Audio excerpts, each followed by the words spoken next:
যদি জুলাই চার্টারটাই আমরা ধরি যে নির্বাচন জুলাই চার্টার হয়ে গেলে নির্বাচনটা সময় নিয়ে কারো কোনো আপত্তি থাকবে না, এমনটি যদি হয়। জুলাই চার্টার নিয়েই যখন নানা ধরনের আসলে হবে কি হবে না, ঐক্যমতে পৌঁছবে কি পৌঁছবে না, একটা অনিশ্চয়তা আছে, সেখানে নির্বাচন ফেব্রুয়ারির দিকে হবে, এটা নিয়ে আপনি কতটা আশাবাদী? নির্বাচনটা পরের ব্যাপার। আগে আসলে জুলাই চার্টারটা পুরো জাতির জন্য একটা বিরাট মানে পাওয়া না পাওয়া, আশা আকাঙ্ক্ষা, সারভাইভ করা এবং ধ্বংস হওয়া, এই জিনিসগুলো এই জুলাই চার্টারের উপর নির্ভর করেছে। মূলত ব্যাপার হলো যে গত 10 মাসে 11 মাসে এত জটিলতা তৈরি হয়েছে এবং এত বিতর্ক তৈরি হয়েছে, যেটা আমরা সেই 2024 সনের সেপ্টেম্বর অক্টোবর মাসে আমরা ইভেন উই ক্যানট ইমাজিন। যেমন শেখ হাসিনা প্রথম আমরা জানলাম যে পদত্যাগ করেছে, পদত্যাগপত্র জমা দিয়েছে। এখন রাষ্ট্রপতি বলছে যে আমার কাছে কোনো পদত্যাগপত্র নেই। এটা আমাদের কল্পনার মধ্যে ছিল না। এরপর হলো এই সরকার কিভাবে শপথ নিল। সে বলল যে সংবিধানের 106 আর্টিকেল 106 অনুযায়ী করা হয়েছে। ভালো কথা। তো এই বুদ্ধি রাষ্ট্রপতি দিয়েছে, সব কিছু করেছে। এখন কদিন পর দেখা গেল যে সময়ের কথা বলা হচ্ছে, সেই সময় প্রধান বিচারপতি থেকে শুরু করে একজন অ্যাপিলেট ডিভিশনের সিনিয়র বিচারপতি মানে এনায়েতুর রহিম সাহেব, তারা দুজনই সেনা হেফাজতে ছিলেন। তো সেনা হেফাজতে থেকে যেটা ফুল কোর্ট যে বেঞ্চ বলা হয়, যেটাকে একদম ফুল কোর্ট রেফারেন্স, অর্থাৎ অ্যাপিলেট ডিভিশনের সকল বিচারপতি একসাথে বসে যখন একটা সিদ্ধান্ত নেয়, এটাকে ফুল কোর্ট রেফারেন্স বলা হয়। 106 ধারাতে যে ফুল কোর্ট রেফারেন্সের কথা বলা হচ্ছে সেটা হয়নি। ওই সময়টাতে যদি ক্যান্টনমেন্টে থাকে তাহলে ক্যান্টনমেন্টে বসেছে তারা লিস্ট অনুযায়ী, অথবা ওই সময় ক্যান্টনমেন্টের তত্ত্বাবধানে হাইকোর্টে এনেছে। মানে এই জিনিসগুলো নিয়ে এত সমস্যা তৈরি হয়েছে। এরপর হলো সংবিধান। সরকার কি সংবিধান অনুযায়ী শপথ নিচ্ছে, সংবিধান অনুযায়ী কাজকর্ম করছে? যদি সংবিধান অনুযায়ী কাজকর্ম করে থাকেন, এবং ডক্টর মোহাম্মদ ইউনূসকে বলা হচ্ছে প্রধান উপদেষ্টা, ইট মিনস তিনি রাষ্ট্রপতির প্রধান উপদেষ্টা, তাই তো?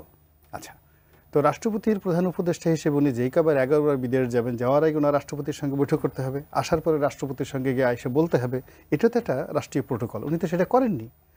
বরং আমরা যেটা দেখেছি, রাষ্ট্রপতি যেখানে যাবেন উনি সেখানে যাবেন না, এবং শহীদ মিনারে থেকে শুরু করে অন্য যেই জায়গাতে দুজনের কাছে মনে হয় যেন এদের দুজনের মধ্যে কত জন্মের যে মানে ঝগড়া, কত জন্মের যে মুখ দেখা দেখি বন্ধ। অথচ এই রাষ্ট্রপতির হাতে শপথ নিয়েছেন, এই রাষ্ট্রপতি শপথ পড়িয়েছেন, পাশাপাশি বসেছেন। এখন তাদের মধ্যে শত্রুতা হবে কি নিয়ে? তো এই জিনিসগুলো নিয়ে যে এনিমিটি তৈরি হয়েছে, যে ঘৃণা তৈরি হয়েছে, এই ঘৃণা নিষ্পত্তি করার জন্য মানে এখন তো সরকারের কতগুলো গুরু আছে, মানে গুরু মানে পীর, মোর্শেদ, যাকে বলা হয় ভাববাদী আধ্যাত্মিক নেতা।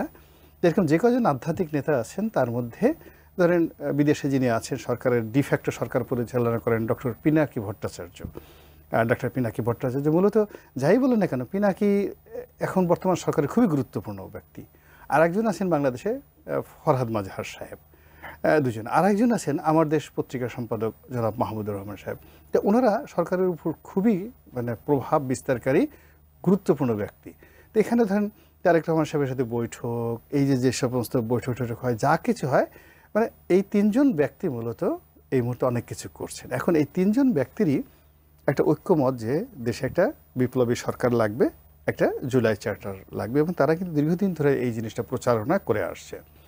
এবং তাদের সেই প্রচারণা, তার সঙ্গে সঙ্গে রাজপথে বিএনপির শক্তি প্রদর্শন।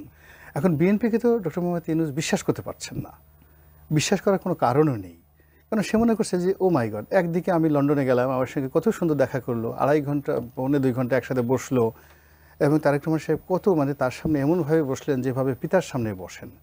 ও মাই গড, আমি বাংলাদেশে আসলাম, আসার পর দেখলাম যে সেই এরশাকের কোনো চেহারা পাল্টায় নাই।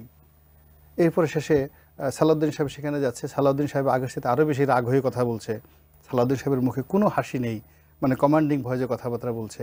তো এগুলো তো মানে ডক্টর মোহাম্মদ ইউনূসের মনে একটা ভয় সৃষ্টি করে ফেলছে, হ্যাঁ ভয় সৃষ্টি করে ফেলেছে। ফলে তাকে একটা মানে নিরাপত্তা বলয় তৈরি করতে হবে, তাকে নিরাপদে প্রস্থান করার জন্য একটা ওয়ে লাগবে, এবং তাকে ক্ষমতায় সাস্টেন করার জন্য, থাকার জন্য একটা ম্যান্ডেট দরকার। এখন সে মুখে মুখে বলছে ছাত্র জনতা বসিয়েছে, মুখে মুখে বলছে যে একটা বিপ্লবের মধ্যে আসছে, কিন্তু এটার তো কোনো ডকুমেন্ট নাই, পেপার নেই। এবং সেই পেপারটা হলো জুলাই চার্টার।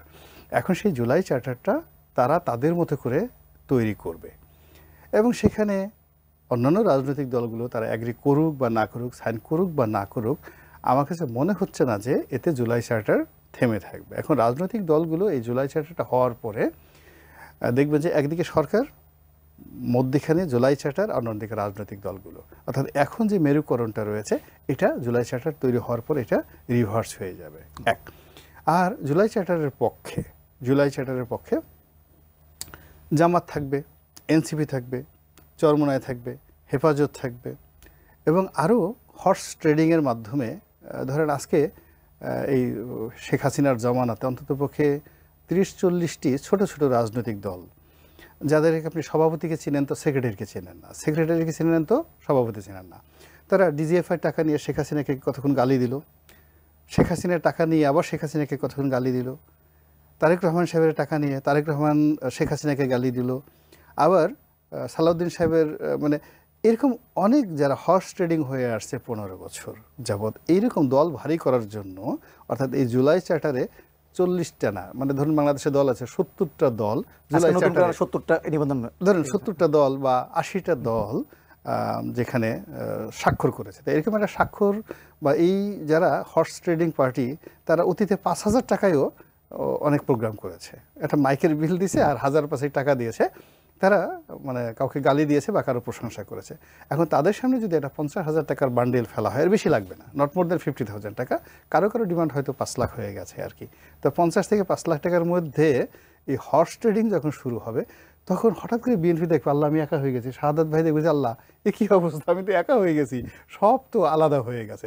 এইরকম অনেক নাটক, পুতুল নাচের রীতিকথা, বিমল মিত্রের সে বিখ্যাত জিনিস, এটা এই জিনিসটা যেহেতু তৈরি হচ্ছে, এটা প্রেজেন্ট হওয়ার পর আপনারা দেখতে পাবেন।